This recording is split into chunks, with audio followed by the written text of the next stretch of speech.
میرا عقیدہ ہے حضرت فاطمہ کا نام لے تو اللہ دل کو سکون دیتا ہے. سب سے بڑی شہزادی سیدہ، بولیے سیدہ فاطمہ الزہرا رضی اللہ تعالی عنہ. حضرت علی فرماتے ہیں حضور بڑا پیار کرتے تھے حضرت فاطمہ سے. جب سفر پہ جاتے تو سب سے آخر میں حضرت فاطمہ سے ملتے، واپس آتے تو سب سے پہلے حضرت فاطمہ سے ملتے. فرماتے ایک جہاد کے لیے حضور چلے گئے اور مجھے نائب بنا کے چھوڑ گئے. میرے پاس مال غنیمت کے تھوڑے سے پیسے تھے، تھوڑی سی رقم تھی، تو میں نے سوچا کہ میں نے فاطمہ کو کبھی تحفہ نہیں دیا تو ایک زنجیر نہ سونے کی خرید کے دوں. کہتے ایک چین سونے کی زنجیر خرید کے میں نے حضرت فاطمہ کو تحفہ دی تو سیدہ نے پہن لی. کچھ دنوں کے بعد خبر آئی کہ حضور کل پہنچ رہے ہیں واپس. کہتے میں نے فاطمہ کو بتایا تو مجھے پتا تھا فاطمہ کیا کرے گی. سیدہ نے سارا گھر صاف کیا، ساری تیاریاں کی، کھانے چنے، جو اس وقت ماحول تھا ہر لحاظ سے حضور کی آمد کا انتظار کیا. اور سویرے سے ہی حضرت فاطمہ بیٹھ گئی. سویرے سے حضور کئی دنوں کے بعد آ رہے ہیں. کمال ہو گئی. فرماتے ہیں جب محبوب تشریف لائے نا، پہلا قدم نبی پاک نے حضرت فاطمہ کے گھر کے اندر رکھا، السلام علیکم کہا، اور شیر خدا فرماتے جناب فاطمہ کو دیکھا اور نبی پاک واپس پلٹ گئے. کہتے میں نہیں تھا گھر میں واپس آیا، بی بی صاحبہ نے بتایا اور میں نے دیکھا کہ فاطمہ اس طرح روتی ہے کہ میں نے ایسا روتے کبھی دیکھا ہی نہیں. فاطمہ ہوا کیا کا پتہ کرو. حضور چلے گئے پر بغیر ملے ہی چلے گئے. کہتی ہے میں مسجد گیا، میں نے کہا ایسا کیا ہو گیا کہ اتنا محبوب بغیر ملے رخصت ہو گئے. میں مسجد گیا اور جا کر کے میں نے دیکھا تو نبی پاک کی مسجد کے کونے میں بیٹھے. میں قریب بیٹھا، میں نے کہا یا رسول اللہ فاطمہ بڑا رو رہی ہے، کیا ہوا؟ کہتے نبی پاک کی آنکھوں میں بھی آنسو آ گئے، حضور بھی روئے. پتہ ہے نبی پاک نے کیا فرمایا؟ یہ تربیت ہے، اس طرح کربلا سجتی ہے. رسول پاک علیہ الصلوۃ والسلام نے فرمایا وہ میری بیٹی ہو کے سونا پہنتی ہے. ہر عورت کے لیے جائز ہے، کئی کلو بھی پہن لے تو شریعت منع نہیں کرتی. حضور نے فرمایا میری بیٹی ہو کے سونا پہنتی ہے. اگر فاطمہ بھی سونا پہنے گی تو امت کی غریب بیٹیاں کس کے طریقے پہ چلیں گی؟ غریب بیٹیاں کس کے طریقے؟ جو باپ مجبور ہو کے 12 بندوں کے ساتھ بیٹی کو رخصت کرے گا وہ کہہ تو سکے گا نا میں اس طرح شادی کر رہا ہوں جس طرح مصطفیٰ نے فاطمہ کی تھی. وہ کہہ تو سکے گا نا. لیکن اگر یہ بھی سونے پہنیں گی تو پھر نقشے قدم کیسے متعین ہوں گے؟ حضرت شیر خدا واپس آئے، کہا فاطمہ یہ تیری چین رسول پاک کو پسند نہیں آئی. بھائی یہ حقیقتیں سمجھو. جب بچوں کے ماحول کے اندر یہ رنگ، کیسے بیٹیاں سسرال میں جا کے گزارا کریں گی جب تو جان ہی نہیں چھوڑ رہا، جب تو ان کو طریقہ سلیقہ سکھا ہی نہیں رہا. اللہ ماشاءاللہ کثرت کے ساتھ ماں باپ کی غلط بریفنگ ہوتی ہے جو ہستا بستا گھر خراب ہوتا ہے، اور بچے کے ماں باپ بھی تکلیف میں ہوتے ہیں اس لیے کہ بچہ تکلیف میں ہوتا ہے. خدا را ان بچیوں کے ساتھ وہ معاملہ کرے کہ یہ اپنے گھر جا کے اگر کچھ مشکل بھی دیکھنی پڑے تو وقت گزار سکے. بھائی میرے رسول پاک علیہ السلام نے تیاری کرائی، ٹریننگ دی اور تربیت کی اپنی اہل بیت کی. اس لیے 3 دن پانی بھی بند رہا تو انہیں کوئی پریشانی. یزید نے کہا سونا لے لو، ہیرے لے لو، جواہرات لے لو، لیکن ان کی دلچسپی نہیں تھی تو ان کے قریب کوئی شے آ سکی. یہاں لوگ بکتے اس لیے ہیں کہ موج کرنے کا بڑا شوق ہے. مکان بنگلہ کاریں پجاروں یہ چیزیں پریشان کرتی ہیں تو لوگ بکتے ہیں. مضمون کو سمیٹنا ہے. میں 3-4 موضوع آج بیان کرنا چاہتا تھا لیکن باتیں بس پھسل کے دائیں بائیں نکل جاتی ہیں.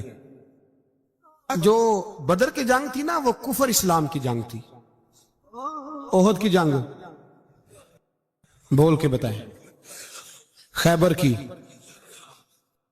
خندق، کربلا نہیں، حق و باطل کی. کون سی بولیں؟ نہیں، ایک دفعہ سارے بولے آپ کو ثواب ہوگا کیونکہ امام حسین کو آپ حق پہ کہیں گے تو اللہ آپ کو اجر دے گا. کون سی جنگ تھی؟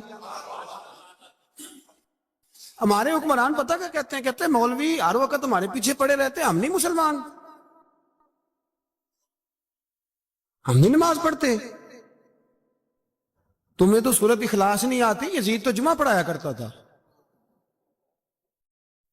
تو جمعے کو خطبہ دیتا تھا. اور عجیب لفظ لکھے ہیں بعض تاریخ لکھنے والوں نے کہ جمعے کا دن تھا تو امام حسین 10 محرم نا جمعے والے دن تھی، تو امام حسین کربلا میں باہر نکلے تو آپ نے فرمایا اتمام حجت کر دوں، کوئی یہ نہ سمجھے کہ مجھے تو پتہ ہی نہیں چلا غلطی سے تیر لگ گیا امام حسین کو. آپ نے فرمایا مجھے بتاؤ تو صحیح مجھے کیوں شہید کر رہے ہو؟ کوئی نہ بتا سکا. تو امام حسین نے فرمایا مجھے کیا ضرورت تھی مدینہ چھوڑ کے مسجد نبوی چھوڑ کے آتا، میں تو اس لیے آیا ہوں کہ جس کو تم نے حکمران بنایا وہ شرابی ہے.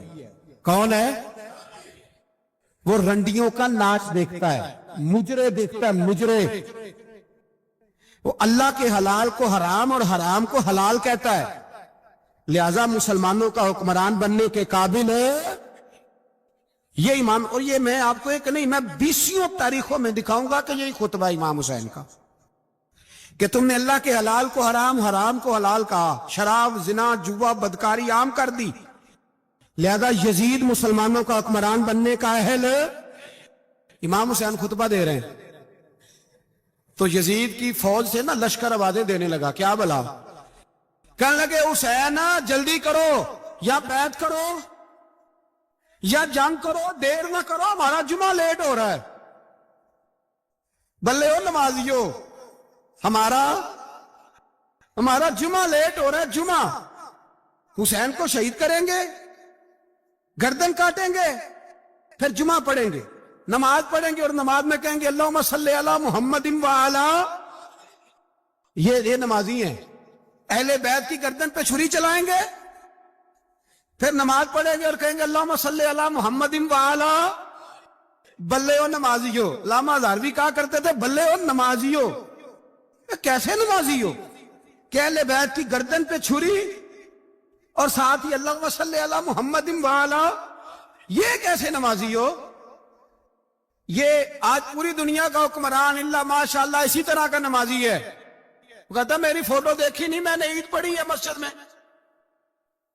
دیکھا نہیں فوٹو لگی ہوئی تھی، میں نے بھی عید پڑھی ہے. جمعہ پڑھا نہیں میں نے.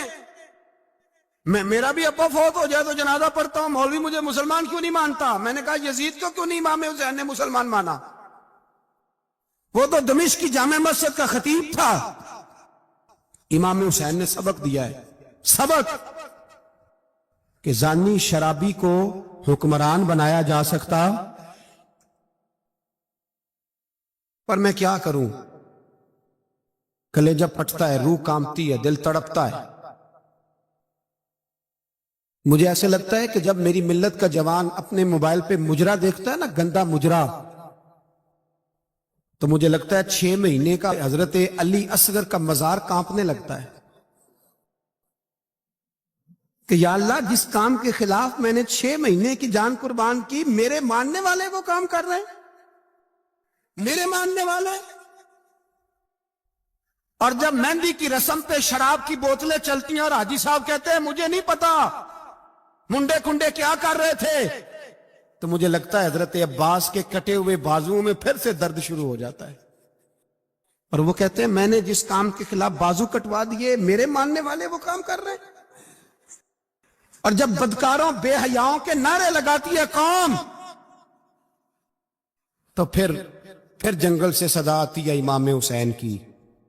پھر حسین کہتے ہیں کہ نہیں ابھی کربلا ختم تو نہیں ہوئی، حسین ابھی کربلا میں، حسین ابھی بھی جب اور یہ میں سب کی بات کر رہا ہوں، پاکستانیوں کی نہیں، صرف سارے حکمران، بہت سارے جو اسلام کا دعویٰ کرتے ہیں، وہ جب جہاز سے اتر کے دوسرے ملک میں جاتے ہیں تو جبے کے نیچے سے پینٹیں نکال لیتے ہیں. انہوں نے بھی مذہب کو رنگ دار بنا لیا ہے، کبھی رنگ اور ہوتا ہے کبھی اور ہوتا ہے.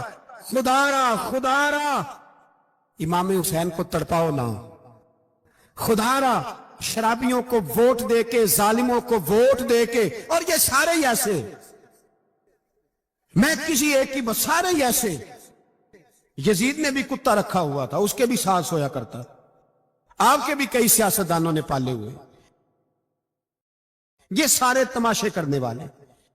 جانوروں کی لڑائی دیکھنا بھی حرام اور کرانا بھی، یہ سارے ایک ہی رستے میں، یہ سارے ایاک نعبد و ایاک نستعین کوئی ایک آیت پڑھ لیتا ہے، اس کے بعد ڈھول بجانے عورتوں کے ناچ کرانے شروع کر دیتا ہے۔ یہ ایاک نعبد و ایاک نستعین کا ترجمہ ہے، تماشا بنایا ہوا ہے۔ اور وہ جن کا بڑا دعویٰ ہے کہ ہم نے بڑی مسجدیں بنائی ہیں، اتنی رسوائی کے بعد بھی انہیں شرم نہیں آئی کہ کتنے رسوا ہو گئے۔ ابھی خیال کریں، ہمارے ملک میں تو ایسے ٹاؤن بنے ہوئے ہیں جنہوں نے سب سے بڑی مسجد بھی لاہور میں بنا دی، اور کچھ دنوں کے بعد انہوں نے کہا جشن بہاراں بھی بناؤ، پتنگ بازی بھی کرو، سارے کام ہی کرو، راضی رہے رحمان بھی، خوش رہے شیطان بھی، معاذ اللہ۔ امام حسین نے اس سوچ کے خلاف جہاد کیا ہے، فرمایا نا لا الہ الا، دوسرے کی گنجائش ہے نا نا نا نا، شرابی کی گنجائش ہے، اس لیے کہ لا الہ الا، مسجد ہوگی تو پھر کلب نہیں ہوگا، لا الہ الا اللہ۔ اگر اللہ کا نام ہوگا تو پھر بدکار بے حیا کی گنجائش ہے، اس لیے کہ لا الہ الا اللہ، وحدہ لا شریک دین میں کسی گند کی گنجائش ہے ہی نہیں۔ یہ فکر ہے امام حسین، یہ سوچ ہے۔ ہمارا حکمران کہتا ہے مولوی صاحب نماز پڑھنے سے کس نے روکا ہے، سارا دن پڑھو۔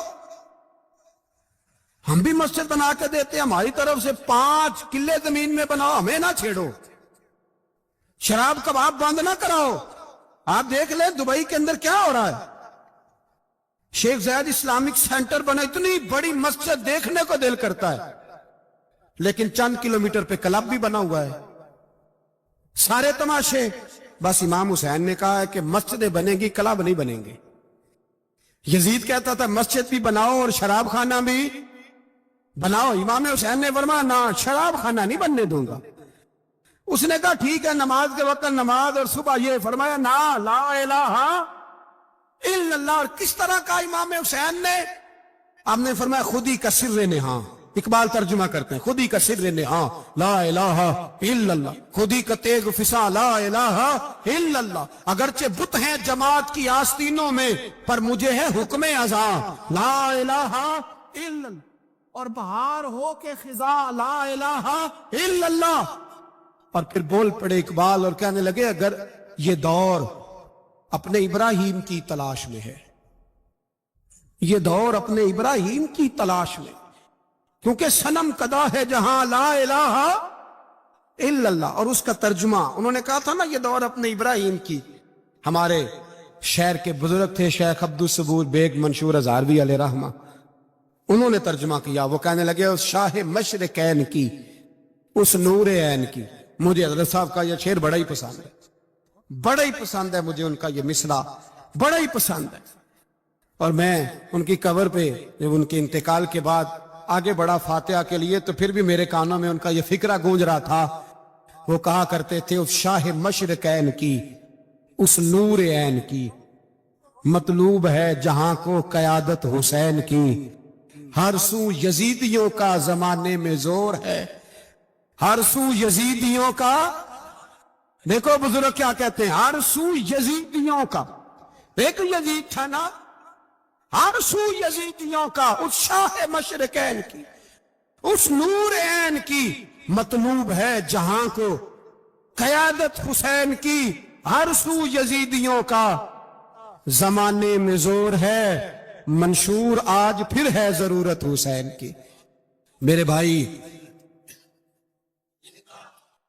امام حسین، اب پتہ کیا کریں، ایک معروف نعرہ ہے، امام حسین تو زندہ باد ہے، اور انشاءاللہ وہ پہلے بھی زندہ باد تھے، قیامت تک کی زندہ باد ہے، حسین ہی تو زندہ باد ہے۔ آپ کو سچی بات بتاؤں، حسین ہی تو، اور قیامت میں جب کسی نے اٹھنا ہوگا نا، اٹھنا، آپ یقین کریں جب کمر جھکنے لگتی ہے، امام حسین کا نام سامنے آ جائے تو سیدھی کھڑی ہو جاتی ہے۔ حسین تو علامت ہے کھڑے ہونے کی، اور دنیا میں قتیل اس سا منافق نہیں کوئی، جو ظلم تو سہتا ہے بغاوت نہیں کرتا۔ یہ امام حسین نے ہمیں بتلایا ہے کہ وہ منافق بے ایمان ہے جو ظلم سہے اور چپ کرے، یزیدی کے خلاف کھڑا نہ ہو۔ اس لیے ہم کہتے ہم سے نہ رقم ہوں گے قصیدے یزید کے، ہم لوگ تو حسین کے سیرت نگار ہیں۔ یہ کیسے زندہ باد، یہ نعرہ ضروری، مردہ باد۔ اس نعرے کی ضرورت ہے، اس نعرے کی۔ حسین تو زندہ باد ہے لیکن حسینیت زندہ باد، اور مرد آباد کیا ہے؟ اس لیے کہ یزیدیت بھی مری نہیں، یزید مرا پر یزیدیت وہ سسکتی ہے، دم توڑتی ہے، پر کسی نہ کسی رنگ میں، کسی نہ کسی کی شکل میں اٹھ کھڑی ہوتی ہے۔ اسی لیے اقبال نے کہا ستیزہ کار رہا ہے ازل سے تا امروز، چراغ مصطفی سے شرار بولہبی۔ اس نے کہا ہر جگہ کہیں نہ کہیں حضور علیہ السلام کی روشنی سے کوئی نہ کوئی لڑنے کی، کھڑے کرو اپنے آپ کو۔ کیوں ظالموں کی مدد کرتے ہو؟ کیوں بے ایمانوں کے سپورٹر بنتے ہو؟ کیوں ان لوگوں کے نعرے لگاتے ہو جو یزیدی ہیں؟ حسینی بنو، حسینی بن کے زندہ رہو، کوئی کھا نہیں جائے گا، کوئی کھا نہیں جائے گا۔ یزید مر جایا کرتے ہیں اور حسینیت آج بھی زندہ ہے اور قیامت تک زندہ رہے گی۔ جو شرابی ہے، زانی ہے، بدکار ہے، اگر تو آپ کی تبلیغ پہ باز آ جائے تو ٹھیک، ورنہ آپ کا اس کے ساتھ دوستانہ رکھنا بھی حرام ہے۔ کیا فتویٰ دیا میں نے؟ حرام ہے، حرام۔ اگر آپ کا دوستانہ ہے تو پھر 9-10 محرم کو دیگ نہ پکانا چاول کی، اس لیے کہ امام حسین کو تیری بریانی کی کوئی ضرورت نہیں، تیری باسمتی اور چھوٹا گوشت سنبھال کے رکھنا گھر میں، کوئی حاجت نہیں۔ اگر شرابی، کبابی، زانی، بدکار سے دوستانہ ہے، اگر محلے کے غریبوں کو گالی دینے والوں کے ساتھ تیری دوستی ہے تو پھر 10 محرم کو چاول کی دیگ بالکل نہ پکانا، اس لیے کہ یہ کوئی تماشا نہیں کہ دوستی قاتل سے بھی مقتول سے یارانہ بھی، کوئی مطلب نہیں اس بات کا۔ امام حسین کو ماننا تو پھر ڈٹ کے مانو، مظلوموں کے ساتھ کھڑے ہو جاؤ، غریبوں کے ساتھ کھڑے ہو جاؤ، برما کی بات کرو، برما کے مسلمان کی بات کرو، فلسطین، کشمیر، ان سب کے حق میں مسلمان اس وقت کھڑے ہوں گے جب سوچ حسینی ہو جائے گی، جب نظریہ حسینی ہوگا پھر کھڑے ہوں گے۔ 10 محرم ضائع نہیں کریں۔ اہل سنت کی علماء جہاں جہاں قرآن و سنت کی روشنی میں امام حسین کی بات کریں، جہاں جہاں بھی کریں، وہاں جا کے شریک ہوں۔ ہم بھی ہر سال بیٹھتے ہیں امام حسین کی یاد منانے، اور اس طرح بیٹھتے ہیں کہ حسین ہمارا ہے، حسین ہے، اور انسان کو بیدار تو ہو لینے دو، ہر شخص پکارے گا ہمارے ہیں اسے۔ داڑھی والا آدمی علماء جانتے ہیں، جبہ پہنتا تھا بڑا شاندار، حج کے خطبے دیتا تھا، حج کے۔ ہمارے تو حکمرانوں کو سورۃ اخلاص نہیں آتی، پھر بھی آپ کہہ کے دیکھیں، وہ کہیں گے سب سے زیادہ مذہب کا پتہ ہی مجھے ہے۔ یزید داڑھی والا، پگڑی والا، امامے والا، جبے والا، حج پڑھانے والا، تو امام آپ کو کیا ضرورت پڑی تھی اس کے خلاف نکلے، اور اس طرح نکلے کہ بچے قربان کرا دیے؟ تو امام حسین کے سارے خطبے، سارے، مدینے سے مکہ، مکہ سے مقام بیضا، وہاں سے کربلا، سارے خطبے، وہی خطبہ پھر دمشق میں امام زین العابدین کا، وہی پھر مدینے میں امام زین العابدین کا۔ امام حسین فرمانے لگے یزید اللہ کی حدوں کو توڑتا ہے، رب کے حلال کو حرام اور حرام کو، آپ کے ملک میں کہا نہیں جاتا کہ مولوی گنجائش نکالیں سود کے بارے میں؟ اتنا بڑا جرم جس کو کہا گیا کہ اللہ رسول سے جنگ ہے، یہ اتنے بڑے حرام کو حلال کرنے جا رہے ہو، کہا یہ اللہ کی حدوں کو توڑتا ہے، نمازیں چھوڑ کے پڑھتا ہے، رنڈیوں کا ناچ دیکھتا ہے، مجرا جو آج کل گند ہر ایک موبائل میں آیا ہے، یہ امام حسین نے یہ خطبہ دیا، فرمایا کہ مجرے دیکھتا ہے، ناچ دیکھتا ہے، عیاشیاں کرتا ہے۔ اور پھر امام حسین نے فرمایا میں نے اپنی آنکھوں سے اسے مدینے میں شراب پیتے دیکھا، فرمایا جو اتنے بڑے کبائر کرتا ہو اس کے ہاتھ میں ہاتھ دے دوں؟ یار سمجھو تو صحیح، امام حسین کا جہاد تو بے حیائی کے خلاف، شراب کے خلاف، امام حسین کا جہاد تو دین کو نافذ کرنے کا، نافذ کرنے، نماز پڑھنے سے یزید منع نہیں کرتا، نافذ کرنے کا جہاد۔ امام نے بچے کٹوا دیے، لیکن الیکشن میں بڑے شرابی کی بڑی فوٹو کے نیچے چھوٹی میری بھی لگی ہو، اور میں سب سے بڑا حسینی، سب سے بڑا، یرانے سارے شرابیوں سے، یزیدیوں سے، اور سب سے بڑا حسینی میں، سارا گند ملت کے جوانوں کے موبائلوں میں، لڑکیوں کے کالج کے آگے لڑکوں کا رش، اور بہت ساری بچیاں بیچاری پڑھنا چھوڑ گئیں، کالج چھوڑ گئیں، اس لیے کہ باپ نگرانی نہیں کر سکتا، ڈیوٹی نہیں دے سکتا۔ اور بھائی یہ سارے حسین کے ماننے والے ہیں، یہ امام علی مقام کے ماننے والے ہیں، یا اپنے ملک میں اپنی بیٹیاں محفوظ نہیں، ہندوؤں سے خطرہ ہے، یہاں سکھوں سے خطرہ ہے، او میرے عزیز یاد رکھ، اگر تو گند دیکھتا ہے، گند کو پروموٹ کرتا ہے، گند کی بات کرتا ہے اور اس بے حیائی کو فروغ دیتا ہے، تو قیامت والے دن امام حسین کا ہاتھ ہوگا، تیرا میرا گریبان ہوگا۔ حضرت علی اکبر میدان محشر میں کھڑا کر کے سوال کریں گے کہ میں نے بازو کٹوا دیے اور تیرے ہاتھ چلتے رہے گندگی کے لیے، اس کو پروموٹ کرتا رہا۔ حضرت علی اکبر سوال پوچھیں گے، نوجوانوں یاد رکھنا، نوجوان وہ نہیں ہوتا جو کہتا ہے کہ میں جدھر جاتا ہوں تو ادھر میں ہی میں ہوتا ہوں، مرضی سے سوتا ہوں، مرضی سے اٹھتا ہوں، مرضی سے کھاتا ہوں، 15 لڑکیوں کے میرے موبائل میں نمبر ہیں۔ یہ جوانی نہیں، یہ تو کمزوری ہے آپ کی، یہ تو نفس کی غلامی ہے۔ جوان تو وہ ہوتا ہے جتنا قد اونچا ہو اتنی نظریں جھکی ہوئی ہیں۔ جوان تو وہ ہوتا ہے جتنا زیادہ اللہ قوت دے، اپنے سارے معاملات کو، اپنی عقل کو، اپنی قوت کو وہ در رسول کا غلام بنا دے۔ محمد بن قاسم آئے یہاں لڑنے کے لیے، راجہ دہر سے مقابلہ، 17 سال کا نوجوان، کتنے سالوں کا بول کے بتائیں؟ 17.5 سالہ دا منڈا کی کر لیندہ ویسے برگر کھانے کے علاوہ، گھر میں لڑائی کرنے کے علاوہ۔ اور یہ غلطی ہماری ہے، ہمارے ہاں کوئی بڑا نہیں ہوتا، جب بچہ ہوتا ہے تو کہتے ہیں ابھی بچہ ہے، اس لیے غصہ کرتا ہے، اور جوان ہو جائے تو کہتے ہیں خون گرم ہے، بوڑھا ہو جائے تو کہتے ہیں انہیں نو پتہ ہی نہیں لگتا۔ تے سیانے ہونے دی کیڑی عمر ہے جی، وہ بھی بتا دیں، اس کا بھی کوئی بہانہ بتائیں، کب سمجھدار ہوگا؟ 17 سال کا نوجوان، عشق لگا سی کھیڈاں کھیڈ دی، تے پھر کھیڈاں بھول گئیاں، کجل پایا سی یار دے ویکھنے، پھر وہ دی یاد وچ روندیاں ہی ڈول گئیاں۔ حیدر شاہ اس گلی کدے نہ رول دی، پر ہن تے رول گئیاں۔ محمد بن قاسم آئے تو ایک بزرگ نے دیکھا محمد بن قاسم بڑے پریشان ہے، کہنے لگے پتر خیر ہے؟ تو کہنے لگے حضور نہ تو رستوں کا پتہ ہے ہندوستان کے، اور سنا ہے راجہ دہر کی فوج بھی بڑی مضبوط ہے، کیسے لڑوں گا؟ کہنے لگے بیٹے تو ہمت کر، میں دعا کروں، اللہ تیری مدد کرے۔ چند دنوں کے بعد وہ بزرگ پھر ملے تو محمد بن قاسم بڑے حشاش بشاش، تو بزرگ کہنے لگے آج بڑے حشاش بشاش ہو، خیریت ہے؟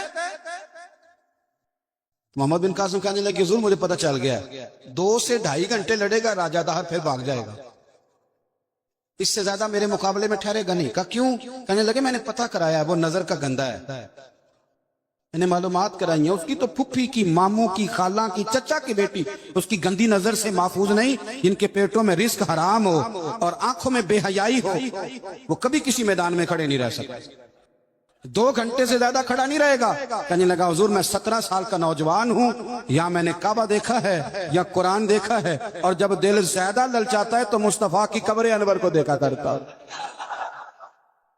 ہم نے باحیا زندگی رکھی ہوئی ہے۔ امام حسین نے نا سر سجدے میں کٹایا اور تلاوت نیزے کی نوک پہ بھی جاری رہی۔ آج محفل سے جانے کے بعد جس نے 2 نفل نہیں پڑھنے اور سپارہ قرآن پاک کا نہیں پڑھنا، مجھے یہ لگتا ہے کہ اس نے بھی محفل کا مزہ نہیں چکھنا۔ کم از کم اتنا تو کرو یار کہ سپارہ روز کا۔ حضرت عبداللہ ابن زبیر امام حسین کی شہادت پر تقریر کر رہے تھے اور فرما رہے تھے تم نے کوفیوں ظالموں اس کو شہید کر دیا جو 3 دن سے پہلے قرآن پاک ختم کیا کرتے تھے، اور میں جب بھی دن میں انہیں ملتا تھا انہوں نے روزہ رکھا ہوا ہوتا۔ 3 دن میں قرآن ختم کریں تو روز کے کتنے سپارے بنے؟ میں اور آپ کتنے پڑھتے ہیں؟ میں گزارش کرتا ہوں، میں منت کرتا ہوں، کچھ نہ ہو سکے نا، میرے اسا فرمایا کرتے تھے کچھ نہ ہو سکے تو قرآن مجید ایک دفعہ گھر میں کھول ہی لیا کرو۔ فرماتے تھے اس کے صفوں سے ایسا نور نکلے گا کہ تمہارا گھر روشن ہو جائے گا، اسے کھول ہی لو۔ قرآن سے پیار کرو، اسلام سے پیار کرو، دین کو اپناؤ۔ بچے اس وقت نہیں نماز پڑھیں گے جب آپ گھر میں لیکچر دیں گے کہ نماز پڑھنا چاہیے۔ آپ مصلی بچھا لیں، 1.5 سال کا بچہ بھی آپ کے ساتھ کھڑا ہو جائے، اس کو پتا کوئی نہیں نماز کیا ہے، پر ابا پڑھ رہا ہے تو وہ انشاءاللہ پڑھے گا۔ ماں سویرے قرآن مجید کھول لے، 3 سال کی بیٹی جس کو کچھ نہیں آتا وہ بھی سکاف لے کے نا اور سپارہ لے کے الف با تا سا پڑھے گی۔ او میرے بھائی، پھر وہ جب 3 سال کی بیٹی اپنے باپ کے لیے ہاتھ اٹھا کے دعا مانگے گی نا تو مجھے لگتا ہے اللہ رحمتوں کے سارے دروازے کھول دے گا۔ اس لیے اپنی زندگی کو سجائیں، سنواریں۔